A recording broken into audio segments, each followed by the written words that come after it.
Dear students, let us start the discussion on today's newspaper, that is 14th February 2017. The first article, Swimming Out of a Numerical Soup. This talks about the budget and the challenges related to it post demonetization. So, here, after demonetization, there are predictions that economic growth of India is going to come down. And the economic survey stated it between 6.5 to 6.75, but the budget did not give any prediction. IMF is reduced the growth by 1.1%. So in this context, let us see it this way. Anywhere if economic growth has to happen, there have to be four engines that have to function. One is private investment, public investment, and export growth. Finally, we shall have this consumer demand. The demonetization has severely impacted the consumer demand. The global environment is making the export growth sluggish, and private investment is due to twin deficit sheet syndrome, or else due to lack of credit growth, the private investment got suffered. Now only the engine on which the economy is running is public investment.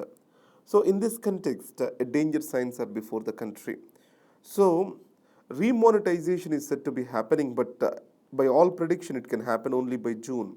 So it means that in the near future, the consumer demand may not be expected to increase upon. And the second thing is, there are many firsts to this budget. What are they? The rail budget and the general budget, they are two are been merged with each other.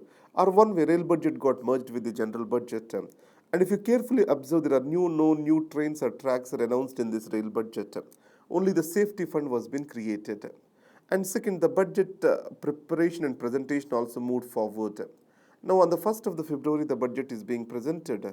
It means that there will be more time available for the government to spend the money. Previously, as the budget spending has started, the rainy season used to set in, and obviously infrastructure projects did not move forward. This is a good step.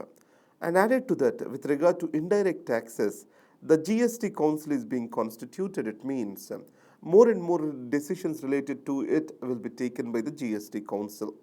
Now, on the revenue front, so there are no much of surprises. There is a populism which the finance minister tried to keep himself away from. But there are two important announcements made by him. That is reducing the slab to 5% between 2.5 lakhs to 5 lakh rupees on the personal income tax front. So the tax rate reduction, according to the author, may not go well. But however, there is no logic to argue in that way. The reason is we need to bring in more people into the tax net. So as the tax rate is decreased, more people will be willing to file their tax returns, as most of the people show their tax revenue as less than 5 lakh rupees. And second is the corporate tax on the small scale industries. It has been reduced to 25% if the turnover is less than 50 crores. So this is where the point is most important. So what it states is, if the incentives are given to the small scale industries, the big companies, they try to remain small, or small companies will not have incentive to grow big and to work on efficiencies and achieve the economies of scale.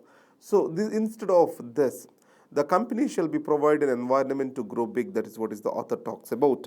So this point becomes very much important. And then the farm challenge. The Prime Minister Modi has announced an ambitious path of doubling the income of the farmers. Either it is the real income or nominal income is not been clear. The nominal income means income which is not been adjusted to the rise in prices. So the real income is, only from the farm, and also which has been adjusted to the inflation. And that income, if it has to be increased, there has to be an economic growth more than 24%, which appears not possible at this point of time. The funds are being raised to MG Narega, and after that, the major challenge is related to the electoral reforms. 2,000 rupees is been the limit a person can pay in cash to the political parties. But however, it may bring in some inconvenience to the political parties. It by and large will not change any situation on the ground. And as GST, once it comes up, the indirect tax regime is going to change for good.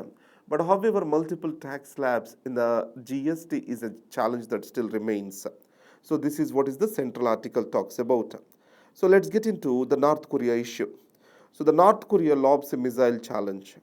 Now you know that Kim Jong-un, he is unpredictable and he wants to bring in provocation to the West so that some response can be given to him. So the President Obama has imposed many sanctions, but they are all futile. So you cannot deal as you dealt the Iran, the North Korea the same way. The reason is North Korea has nuclear bombs. So in this case, what we can state is the diplomacy has to take its role. The only country which enjoys some leverage against North Korea is China. So China has to use its good diplomatic channels to rein in Mr. Kim Jong-un. And the second thing is the diplomacy has to go on a carrot and stick mode. Bringing a person to discussion table, that is what will be the greatest achievement for the diplomacy. So gaining the diplomatic dividends in the case of the North Korea is a major challenge before the UN and the international community. Now, let's go to the next page. So I got a beautiful article on the perspective page, that is finance and facade. Now, if you take this article, so let's understand certain words over here. So the liberalism and neoliberalism, these two are not the same. The liberalism has promoted capitalism. What is the main argument of the liberalism? The state and market shall be separate from each other. The government shall not interfere with the affairs of the business. It means it wants the government just to be an umpire in the game. On the other hand, neoliberalism, yes, it also promotes the liberal views, but there is another catch to it. It wants the government to be minimal, and whatever it does, it has to do in favor of the global finance capital towards the banking sector, stock exchanges, etc. And the second thing is, if we carefully observe, after 1980s itself, after the Second World War itself, if you consider by and large, initially global trade has increased, but later it is not the trade, it is the global finance which is moving across. The financial capital movement has increased many a times compared to the global trade. It means today countries are being more and more impacted by the global finance. So there is a famous book that is Managing the Government Debt or Governing by Debt. In this you can observe the global finance is coming as a loan to the developing countries, and most of the governments are spending their resources in clearing these loans.